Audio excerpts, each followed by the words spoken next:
Olá, senhores e senhoritas, é com imenso prazer que eu trago mais uma aula para você. Nesta aula, você vai dar continuidade nos assuntos da aula anterior. Nós vamos seguir falando de energia. Pessoal, fazendo uma pequena retomada, na aula anterior você estudou comigo a energia mecânica. Você lembra que a energia mecânica é o nome dado para um sistema que tem energia cinética, que tem potencial gravitacional e que tem energia potencial elástica? Você lembra que a energia cinética é a energia associada ao movimento? Tudo que se move tem a energia chamada de cinética. Você lembra que a energia potencial gravitacional é a energia relacionada a uma certa altura, ou seja, você pega um corpo e você eleva. Se você tiver altura e esse corpo, se ele estiver sujeito à gravidade, você vai ter uma energia do tipo potencial gravitacional. Você viu também na aula anterior o conceito relacionado ao gerador. Na aula anterior, nós vimos que o gerador, pessoal, ele é um sistema capaz de transformar outras formas de energia em energia elétrica. Por quê? Porque ele funciona da seguinte modo. Se você pegar um ímã na esquerda, um ímã na direita, com uma situação bem específica que você vai estudar na terceira série, numa área chamada eletromagnetismo, se você produzir entre os ímãs um campo magnético constante, e se você pegar e colocar uma espira, pode ser circular ou pode ser quadrada, se você ficar girando essa espira, você está variando o fluxo magnético. E segundo um cara chamado Faraday, toda vez que você varia o fluxo magnético, você gera uma corrente elétrica induzida. Esse é o princípio de funcionamento do nosso famoso gerador. Se você compreendeu isso, eu trago aqui um quiz bem simples, bem rápido para você e eu espero que você acerte. Ele fala o seguinte, com relação ao gerador elétrico. Letra A, o que ele faz? Ele produz energia elétrica? Letra B, transforma outros tipos de energia em energia elétrica? Letra C, transforma energia elétrica em energia térmica. Um tempinho para você e eu espero que você acerte esse quiz.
Então, pessoal, respondendo esse quiz, olha só, o gerador elétrico, letra A, produz energia elétrica. Pessoal, tome cuidado, tá? A ideia de produzir, galera, você não consegue produzir energia elétrica.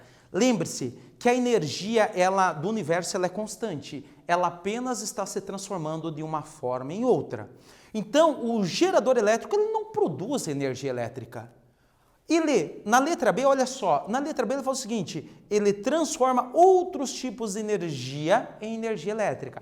É claro que é a B, pessoal, uma vez que a energia ela é constante, ela já está ali, você não consegue criar energia. A energia ela sempre se transforma de uma forma em outra. Beleza? Beleza? Não esqueça disso. Se você pegou a ideia do gerador, eu agora posso falar de uma usina bem importante, a usina eólica. Lembre-se, se você pegou a ideia que o gerador, quando você gira a turbina do gerador, você faz com que a espira fique variando o fluxo magnético entre os ímãs, pessoal, então você é capaz de usar o vento para girar essa turbina. Lembre-se, na usina hidrelétrica é água. A água, ela tem altura e ela ganha velocidade, ou seja, ela se transforma de potencial gravitacional em cinética e a energia cinética da água que gira a turbina. No caso da usina eólica, pessoal, os engenheiros, eles fizeram a seguinte elaboração. É uma espécie de uma hélice, do formato, você pode imaginar um ventilador. E esse ventilador, então essa hélice, ele fica de frente para o vento e o vento vem e gira essa turbina. Ao girar a turbina, eu estou girando Lembra lá da minha espira girando entre o campo magnético? Então eu fico variando o fluxo magnético, gerando eletricidade, tá? Então assim, transformando a energia cinética dos ventos em energia elétrica. Veja, essa é uma usina, pessoal, que nós temos, inclusive, aqui no Paraná, em uma cidade chamada Palmas, nós temos essa energia. Essa usina, esse tipo de usina aqui no nosso estado. Vale lembrar que essa usina, ela requer que a região tenha bastante vento, tá? Porque você não monta uma usina, uma eólica, num lugar onde não venta, porque não seria viável, não é verdade? Olha só, se você pegou então que a energia cinética dos ventos é capaz de girar a hélice, que vai girar a turbina do gerador, eu posso então apresentar para os senhores e senhoritas uma outra usina chamada de usina maremotriz. Essa usina ela é muito curiosa, porque, pessoal, eles colocam as hélices dentro do mar, exatamente nas correntes marítimas, certo? E a corrente marítima é que vai girar a hélice. É o mesmo princípio da usina eólica, só que na eólica é o vento que gira. Agora imagine você então, você pega, imagine a hélice da usina eólica, só que ela dentro do mar, lá exatamente onde está a corrente marítima. E a corrente marítima então vai girar essa hélice, transformando a energia cinética do movimento das águas em energia elétrica. Pessoal, se você pegou essa parte, eu agora vou trazer aqui mais um quiz para os senhores e senhoritas. Nesse quiz, ele fala o seguinte, ele fala assim, ó, analise as afirmativas e coloque V para as verdadeiras e F para as afirmativas falsas. Afirmativa número 1. Uma usina hidrelétrica, a energia inicial está armazenada em potencial gravitacional, sendo convertida em cinética e, por último, em elétrica. Afirmativa 2. Para a instalação de uma usina, deve-se primeiro fazer uma análise para ver o tipo de matriz energética presente no lugar, quer seja rios, vento ou entre outros. E por último, uma usina hidrelétrica não tem nenhum impacto ambiental. Ei, um tempinho para você responder esse quiz e eu espero que você acerte, porque ele é um quiz bem simples.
Pessoal, então respondendo esse quiz, é um quiz bem simples, mas nós temos que fazer uma análise. Lembre-se, é para você dizer se é verdade ou se é mentira.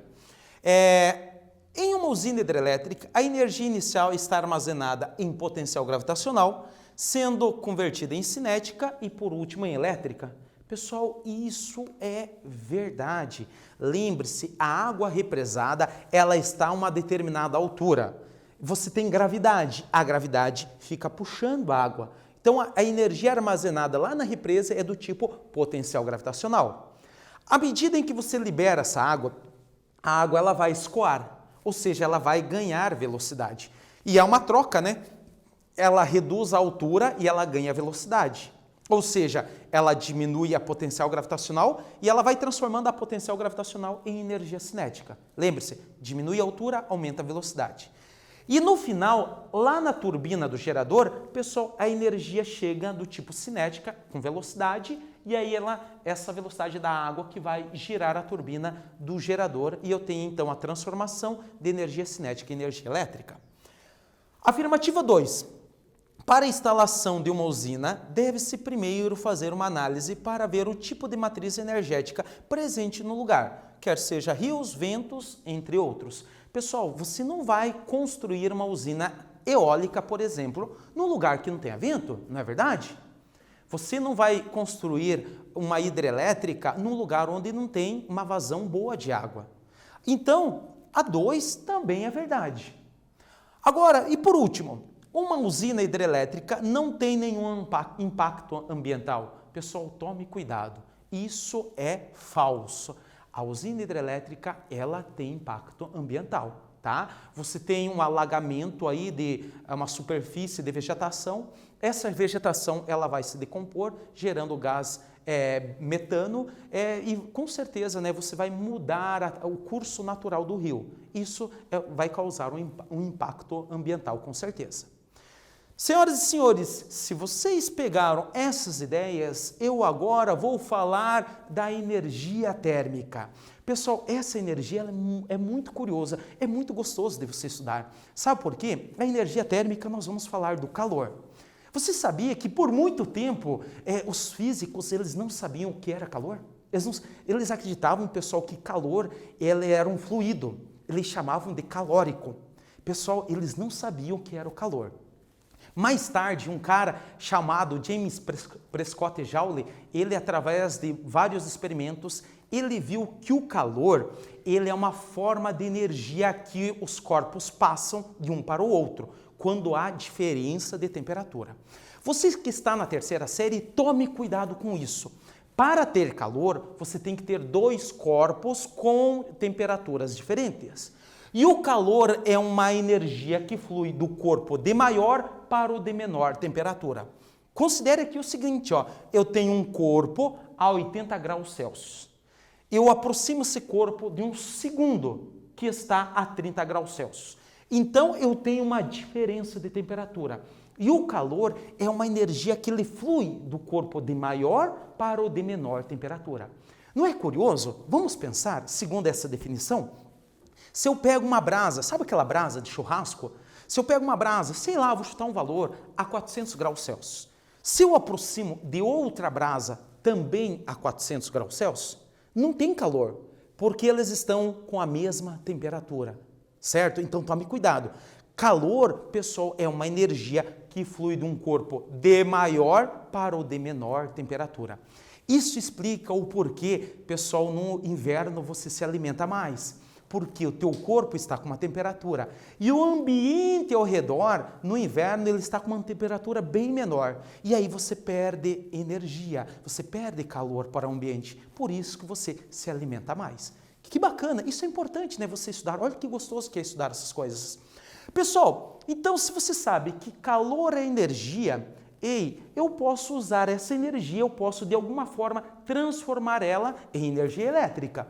Como é que nós fizemos isso? Pessoal, vou apresentar para você agora a energia nuclear, a energia do núcleo dos átomos. E você vai ver, pessoal, que ela tem relação com o calor. Senhoras e senhores, na Segunda Guerra Mundial, os físicos e cientistas, entre eles o Einstein, eles já sabiam que dentro do núcleo, pessoal, tem uma energia do tipo nuclear. Essa energia, você pode pensar o seguinte, qualquer núcleo atômico você tem prótons. E os prótons, pessoal, eles se repelem, eles não se amam, eles se repelem, eles estão se empurrando. Então eles sabiam, né, que os prótons estão se empurrando, então tem uma certa quantidade de energia, tá? E aí eles, depois de muito estudo, eles viram que dá para liberar essa energia. Pessoal, eles sabiam, né, que era uma grande quantidade de energia. Por quê? Porque em qualquer matéria eu tenho uma quantidade muito grande de átomos. Eu pego lá, por exemplo, alguns gramas, pessoal, de um elemento químico, eu tenho uma quantidade muito grande de átomos. Então, se somar toda a energia dos núcleos individuais, no final dá uma energia grande. Pessoal, só que assim, como é que é liberado essa energia? A energia do núcleo, uma das formas, quando você libera a energia nuclear, uma das formas de energia que sai é energia térmica, é calor. E essa energia que nós vamos estudar depois na usina nuclear. Então o que acontece é o seguinte, eu vou apresentar aqui para você, pessoal, a fissão nuclear. Na verdade, assim, vamos pensar, o núcleo atômico tem prótons. Os prótons, eles se repelem, eles estão se repelindo, tá? Na verdade, pessoal, eu vou usar uma linguagem que vai te ajudar a entender. Pensa assim, os prótons, eles querem brigar. Eles se repelem, eles querem ficar um longe do outro, certo? Então, o que acontece? O núcleo está ali bonitinho, os nêutrons, eles funcionam como uma espécie de argamassa, né? Os nêutrons funcionam como uma espécie de seguranças que não deixam os prótons brigarem, vamos pensar assim. Só que o que acontece? Se eu fizer algo chamado enriquecimento, você já ouviu falar de urânio, tá? Hoje nós trabalhamos, né, os físicos e cientistas, eles trabalham com urânio. Você já ouviu falar certamente de enriquecimento do urânio. Enriquecimento do urânio nada mais é do que, eles pegam um urânio, pessoal, ele tem 238 de massa atômica, tá? Se somar os prótons e os nêutrons dá 238, e aí, pessoal, eles tiram 3 nêutrons. Imagine você, o núcleo, os prótons querem brigar. E aí os nêutrons funcionam como seguranças. E aí eles tiram parte dos seguranças. Quando eles retiram os 3 nêutrons, eles enriqueceram o urânio. Ou seja, o núcleo fica instável. Sabe, os prótons já estão ali, né, querendo estourar aquele núcleo. Daí o que acontece? Aí eles dão um disparo com um nêutron. Esse nêutron, ao colidir com o núcleo, ele rebenta o núcleo. Pessoal, libera-se vários produtos na reação chamada fissão nuclear. Só que nessa reação, uma das partes dos produtos liberados é energia na forma de calor. E é esse calor que nós utilizamos nas usinas nucleares. Eu vou representar aqui para você, né? Está aqui o nosso... Deixa eu voltar aqui. Está aqui o nosso núcleo. Imagine você, eu tirei 3 nêutrons, ele fica muito instável. Daí ele está aqui, pessoal, olha só essa figura, aí eu disparo. Olha só, mais uma vez, eu tenho aqui o nêutron, né, o núcleo ele está instável, e aí eu dou um disparo com o nêutron. O nêutron, a hora que ele colide com o núcleo, pessoal, ele vai rebentar. Ao rebentar isso, pessoal, ele libera vários produtos, inclusive a radiação, que é extremamente nociva, tá? A radiação, principalmente a gama, que é uma radiação muito nociva, atravessa até o aço. Então, um dos produtos da fissão nuclear é a energia térmica, é o calor.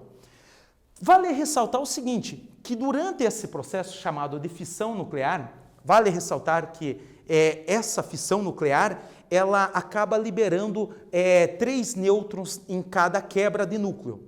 Como assim, professor? Pensa assim, você tem um átomo de urânio e o nêutron, quando ele colide, ele quebra esse núcleo, mas um dos produtos que ele libera na fissão são mais 3 nêutrons. Então imagine você o seguinte, ó, mais uma vez, aqui eu tenho um núcleo, imagine você um núcleo, né? Ele está tranquilo, ele está estável. Quando eu enriqueço o urânio, eu tirei 3 nêutrons. Quando eu tiro esses 3 nêutrons, ele fica instável. Imagine você, os prótons que querem brigar, quando eu retiro os nêutrons, eu ainda dou uma reduzida no tamanho do núcleo. Pessoal, ele fica extremamente instável. E aí, quando eu disparo um projétil, um nêutron, eu disparei, ele vai colidir com o núcleo atômico e ele vai partir, liberando radiação alfa, beta, gama e uma quantidade enorme de calor. Só que, pessoal, olha que curioso, como em cada colisão ele libera mais 3 nêutrons, ou seja, a cada colisão ele libera mais 3 projéteis. E mais 3 projéteis, né? É assim que se fala. E esses projéteis, pessoal, eles dão origem àquilo que nós chamamos de reação em cadeia. Porque a cada colisão, um colide libera 3 nêutrons que vai colidir com mais 3 átomos, dali já vai para 9, de 9 para 27 e assim sucessivamente. Nessa figura, eu tenho, então, vários núcleos sendo arrebentados, pessoal, uma reação do tipo cadeia. Quando que termina? Quando acaba o combustível. Beleza? Pessoal, então, essa aqui é uma representação de uma reação em cadeia. Se você pegou essa parte, eu agora vou falar da usina nuclear. Ei, a usina nuclear, pessoal, repare bem, ela sempre vai estar próximo de algum lago.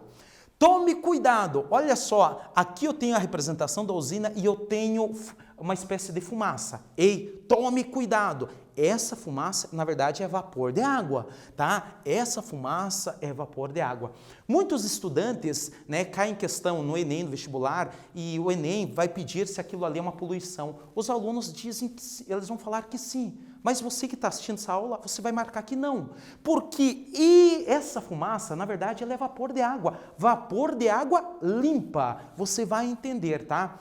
Por que você vai entender? Porque aqui, olha só, eu tenho a usina, a parte estrutural dela, ela está próximo de um lago. Você vai entender o porquê do lago.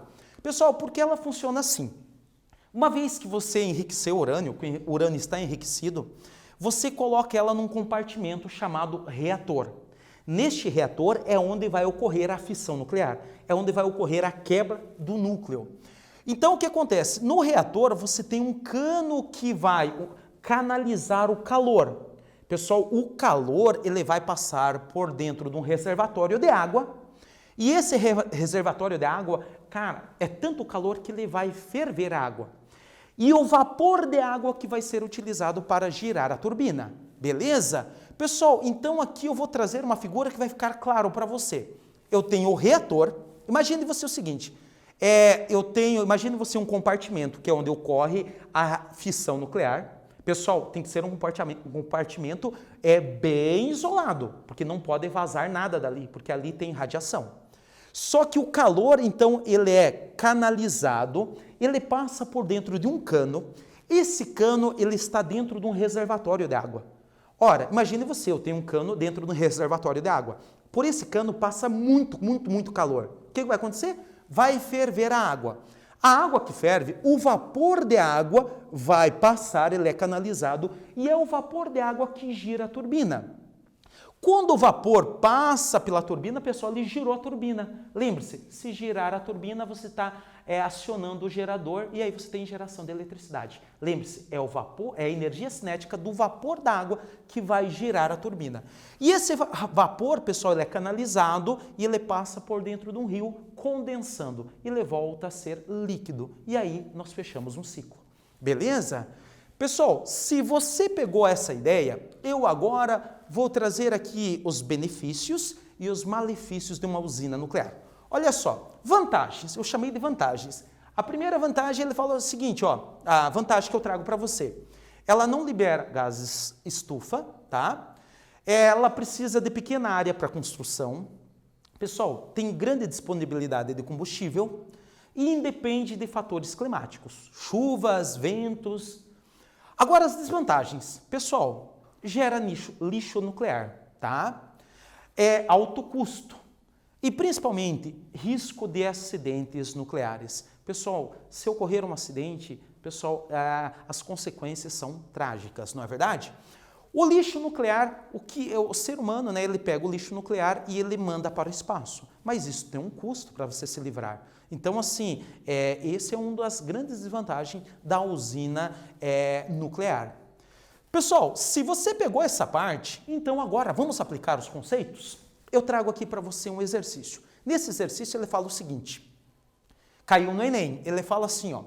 A elevação da temperatura das águas de rios, lagos e mares diminui a solubilidade do oxigênio, pondo em risco as diversas formas de vida aquática que dependem desse gás. Se essa elevação de temperatura acontece por meios artificiais, dizemos que existe poluição térmica. As usinas nucleares, pela própria natureza do processo de geração de energia, podem causar esse tipo de poluição. Que parte do ciclo da geração de energia das usinas nucleares está associado a esse tipo de poluição? E aí ele traz aqui agora as alternativas. Letra A, por causa da fissão do material radioativo. Letra B, por causa da condensação do vapor de água ao final do processo. Letra C, por causa da conversão de energia das turbinas pelos geradores. Letra D, por causa do aquecimento da água líquida para gerar vapor de água.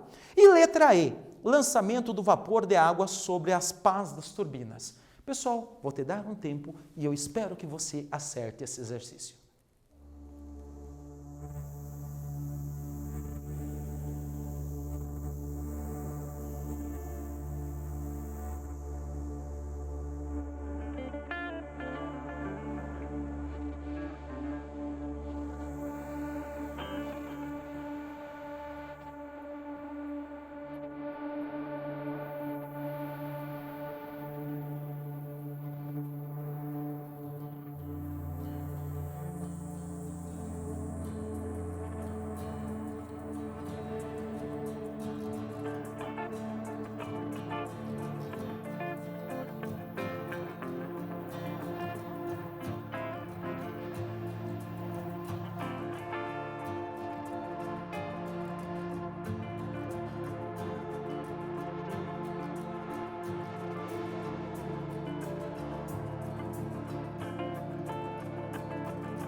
Então, pessoal, resolvendo esse exercício, lembre-se, o enunciado ele diz que o aquecimento das águas dos rios e mares, né, o aquecimento ele causa um impacto, diminui a quantidade de oxigênio. E ele fala que a usina nuclear contribui para isso. E qual parte da usina, do funcionamento da usina que contribui? Letra A, por causa da fissão do material radioativo? Pessoal, por favor, tenha em mente, a fissão ela não está diretamente ligada com as águas dos rios e dos mares. Se lembra que a fissão ela ocorre no reator e ela libera grande quantidade de calor. Este calor ele passa por dentro de um reservatório de água e essa água ela ferve. O vapor da água que sai do reservatório, ela passa pela turbina girando a turbina. Depois que ela girou a turbina, ela vai ser resfriada, ela passa por dentro de um rio, passa por dentro do mar para ser resfriada, para condensar, ou seja, o vapor virando líquido. E aí ela segue o ciclo novamente. Ela passa a vapor, ao atravessar por dentro da água, através de um cano, ela resfria virando líquido e ela retorna para o reservatório. Então, a letra A é falsa. Agora a B, por que a B é verdadeira? Porque ela complementa aquilo que eu falei, por causa da condensação do vapor de água no final do processo. No final do processo, o vapor de água vai lá condensar dentro do rio, dentro do lago, através de um cano, de uma tubulação, e ela volta a ser líquida. Então, a letra B é a correta. Pessoal, a C, conversão de energia das turbinas, nada a ver com isso. D, aquecimento da água líquida para... Pessoal, não tem nada, né? Não quer dizer nada com nada. E por último, letra C, lançamento do vapor da água sobre as pás da turbina. Pessoal, nem água passa pela pá da turbina, é o vapor de água. Beleza? Pessoal, então assim, para finalizar essa água, retomando, fissão nuclear. Você viu que fissão nuclear é a quebra do núcleo? Tá? Você pega lá um núcleo, tá? Você enriquece, por exemplo, urânio, você faz um enriquecimento e você quebra aquele núcleo. Isso é fissão nuclear. Quebra através do disparo de um neutro. Você viu também o princípio de funcionamento da usina nuclear. A usina nuclear, um dos produtos da fissão nuclear é o calor. E você viu que o calor é uma forma de energia. Este calor, ele ferve a água e o vapor da água vai girar a turbina, gerando a eletricidade. Pessoal, eu espero que eu tenha contribuído para a sua aprendizagem. Um forte abraço e não esqueça de acessar o Classroom e responder a atividade para contabilizar a sua presença. Um forte abraço e até a nossa próxima aula.